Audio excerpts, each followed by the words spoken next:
खाली यूएई नहीं उनको जफ्फियां डाल रहा, मेरा ख्याल है कोई भी दुनिया का ऐसा मुल्क नहीं है जो इंडिया को इस टाइम वेलकम नहीं कर रहा। हमारे लिए तो बड़ी शर्म की बात है, डूब मरने का मकाम है कि एक हिंदू हो के वो मुसलमानों से जफ्फियां डाल रहा है। और हम दुबई से यूएई से ताल्लुकात तो पाकिस्तान के अच्छे थे, एक तो मुस्लिम कंट्री भी है और मतलब है कि हमारे ताल्लुकात अच्छे होने चाहिए, मगर अब यूएई वाली हमारे किस सियासतदान से जफ्फी डाले ये नहीं ना समझ आ रही उनको। वो हमारा वो एक हफ्ते बाद तो प्राइम मिनिस्टर बदल रहा है, ठीक है, प्राइम मिनिस्टर बदल रहा है, वो जफ्फी लगाते हैं इमरान खान से तो उसको बंद कर देते हैं, नवाज शरीफ से लगाते हैं तो उसको बंद कर देते हैं। अच्छा, किसी से भी हमारा कोई सियासतदान तो इस काबिल है ही नहीं है। एक रह जाए कि आर्मी है जो वो 3 साल 5 साल के लिए आता है, जो राहिल शरीफ को जफ्फी लगाई है ना सऊदिया ने, देखे कैसी जफ्फी लगाई है, वो साथ ही ले गया है, ठीक है।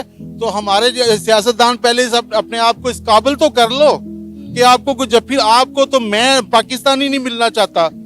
दुनिया में बैगर्स की इज्जत नहीं होती, मांगने वाले कोई भी अच्छा नहीं समझता।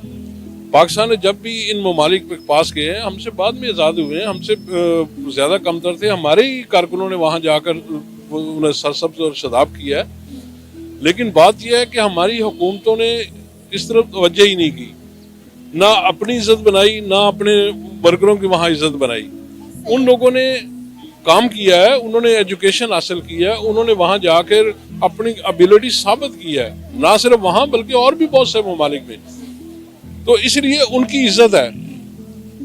हमारे लोग जो हैं वो सिर्फ यहाँ की गवर्नमेंटों के हरकत की वजह से जमीन बोस हो रहे हैं, जबकि वो जो है वो एक बड़ी ताकत बनता जा रहा है। आप देखें उसकी करेंसी, हमारी करेंसी तो भूटान से भी वो गई गुजरी हो गई, लेकिन कोई फिक्र नहीं है, कोई मामला नहीं है, आपस में लड़ रहे हैं, मामूली बातों में झगड़े हैं। कौमी खिदमत करने का किसी में यानी रुझान ही नहीं पाया जा रहा, किसी को पता ही नहीं चल रहा कि पाकिस्तान बर्बाद हो रहा है, पाकिस्तान तबाह हो रहा है, इकोनॉमी के हवाले से, एजुकेशन के हवाले से, मैशत जो है हमारी जो है वो बैठी चली जा रही है, कोई कुछ नहीं करना चाह रहा। सबको ये पड़ी हुई है कि वो आ जाए, वो मैं आ जाऊं। ये झगड़े जो है ये तो इंडिया ने 1980 से पहले खत्म कर दिए थे। बांग्लादेश ने, आपको पता है वहां भी एक मॉडल है, उन्होंने खत्म कर दिया। कौमी सलामती और कौम के जो वफाद के प्रोजेक्ट है उन्हें कोई भी जमात ना हिला सकती है, ना छेड़खानी कर सकती है, बढ़ावा दे सकती है, कम नहीं कर सकती उसको। तो आज देखे बांग्लादेश हमसे कितना आगे चला गया। कि ये कि आजकल की जो जंग है वो इकोनॉमी की जंग है, ये वार एटम बम से नहीं होगी। ये हो सकता है अगर कोई वर्ल्ड वार छिड़ जाए तो मे भी एटम बम का यूज़ हो जाए, लेकिन अभी जो सिचुएशन है ये इकोनॉमी की वार है, हमें इकोनॉमी की तरफ जाना चाहिए। मुझे लगता है यूएई को भी आइडिया हो गया, अगर हम अपनी कंट्री को मज़ीद बेहतर करना चाहते हैं तो हमें इंडियन लोगों का साथ चाहिए। और इसी मौके पर उन्होंने प्राइम मिनिस्टर नरेंद्र मोदी को बुलाया कि आप आएँ, अपने मंदिर की इनॉग्रेशन भी खुद करें। और जिस तरह से उनकी एक पिक बहुत ज़्यादा वायरल हो रही है कि उन्होंने एक पत्थर को तराश के वासुदेव कुटुंबकम का वहाँ पर नाम लिखा और लोगों को बताया कि पूरा विश्व हमारा परिवार है। तो ये चीज़ लोगों को बहुत अच्छी लगती है, क्योंकि वो पूरी दुनिया को अपना ही मानते हैं और अब दुनिया भी उन्हें अपना मानने लग गई है। क्योंकि दुनिया को पता चल गया अगर हम इनसे किसी भी तरह का रिलेशन अगर नहीं रखते तो हम कभी भी तरक्की नहीं कर सकते। अब लोगों की मजबूरी बन गया कि वो इंडिया के साथ अपने रिलेशन बेहतर करेंगे। अब इस्लामी कंट्री देख लो, सऊदीया को देख लो, दुबई को देख लो, कनाडा को देख लो, अमेरिका को देख लो, जितनी भी बड़ी बड़ी पावर्स हैं वो इंडिया का साथ चाहती हैं और जो वो कहते हैं उसी पर वो अमल करते हैं, चाहे वो उनके लिए ठीक हो या ना हो। लेकिन भाई वो इंडिया को नाराज़ नहीं कर सकते। उन्हें पता है अगर हमने अपनी यूथ को आगे बढ़ाना है, हमने उनके लेवल पर पहुंचना है, लोग हमारी इज्जत करें तो इंडिया के साथ अपने रिलेशन बेहतर करें। सिंपल सी बात है, बस यही चीज़ हमें समझ नहीं आ रही। तो हम लोग ऐसे ही उनकी तारीफ करते जाएंगे और वो देखते देखते वो 3 पे चला जाएगा, 2 पे और 1 पे, फिर हम कहेंगे अब वो 1 पे चला गया, हम क्या करें, हम कुछ भी नहीं कर सकते क्योंकि हमें उन तक लोग अब कनेक्टिविटी को पसंद कर रहे हैं। और इसके साथ साथ जैसे उन्होंने भी, नायला ने भी कहा कि वासुदेव कुटुंबकम, उन्होंने कभी किसी को ये नहीं कहा कि हमारे पास एटम बॉम्ब है, जैसे हमारे पाकिस्तानी ज़्यादातर कहते हैं। वो नहीं कहते कि भाई हम 300 जंगे कर लेंगे, 400 जंगे कर लेंगे। इकोनॉमी पे फोकस कर रहे हैं और वो रिवॉर्ड भी उनको मिल रहा है। देखो मैं ये कहूँगी कि यार वो जो बात करते हैं ना वो पूरा करते हैं। वो चाहें तो वो पता नहीं कितने बम्बों की धमकियाँ हमें लगा दे, कितने मिसाइलों की धमकियाँ लगा दे, लेकिन वो ये बात करते नहीं क्योंकि ये चीज़ हो नहीं सकती।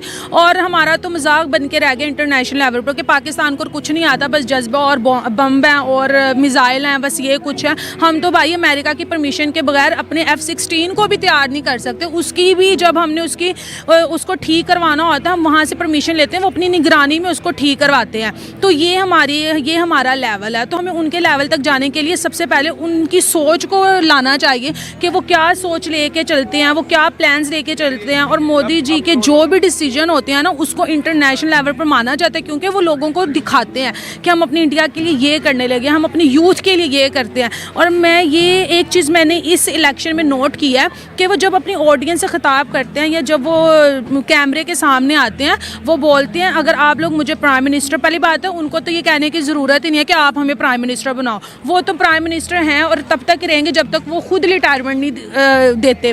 वो जब आते हैं वो मीडिया पर बोलते हैं कि मैं अपने इंडियंस लोगों को कारोबार दूंगा, मैं उनकी एजुकेशन मज़ीद बेहतर करूंगा, मैं मुस्लिम लोगों के हाथ में भी कंप्यूटर और बुक्स देखना चाहता हूँ। लेकिन अगर रिवर्स कर दिया जाए हमारे पाकिस्तान में तो हमारे पॉलिटिशियन क्या बोलते हैं, मैं महंगाई कम करूंगा, मैं आटे के तोड़े सस्ते कर दूंगा, मैं चीनी मैं रोड मैं मोटरवे बना दूंगा, मैं ये कर दूंगा, मैं उसे अपने कपड़े बेच दूंगा, मैं आपको हर चीज़ सस्ती दूंगा।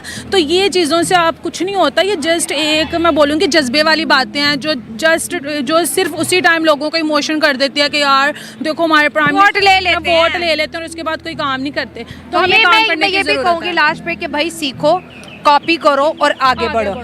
इंडिया देखें, अब अमेरिका को भी देख लो, उसके साथ उनके काफ़ी अच्छे रिलेशन हैं। अमेरिका का देख लें, इन्वेस्टमेंट बहुत ज़्यादा है हिंदुस्तान में, तो हिंदुस्तान के ज़्यादा से ज़्यादा लोग जो है ना दूसरे कंट्रीज़ में है। किसी भी कंट्री को आप उठा लेना, पाकिस्तान कम मिलेंगे, इंडिया ज़्यादा मिलेगा। एक तो उनकी पॉपुलेशन ज़्यादा है, उसके अलावा जो है ना वो फॉरेन कंट्री में बहुत ज़्यादा उनकी कह लें कि नेटवर्क फैला हुआ है। तो सर एजुकेशन भी तो उनकी ज़्यादा है ना कंपैरेटिवली, अगर देखा जाए इंडिया वर्सेस पाकिस्तान देखा जाए तो हमारी एजुकेशन उनकी एजुकेशन में बड़ा फ़र्क है, कहते हैं आसमान ज़मीन का फ़र्क है।